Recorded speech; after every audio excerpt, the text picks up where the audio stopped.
ডিমার্ট, বেঙ্গালুরু ডিমার্ট, সব কিছুর উপরেই ডিসকাউন্ট আছে। যেমন এটা হচ্ছে ওয়েল, এটা হচ্ছে 128 রুপি, এমআরপি হচ্ছে 175 রুপি।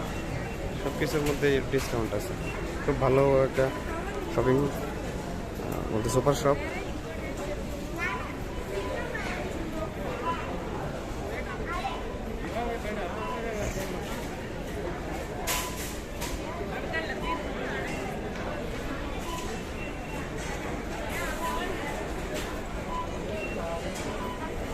বেঙ্গালুরুর অবস্থিত হচ্ছে এই সুপার শপটি। অনেক বড় সুপার শপ। চাল ডাল সবকিছু থেকে শুরু করে সবকিছুই আছে এখানে। এখানে হচ্ছে নারায়ণেতে যারা চিকিৎসা করতে আসে, বিশেষ করে তারা ডিমার্টে আসেই, এমন খুব কম আছে যে আসে না।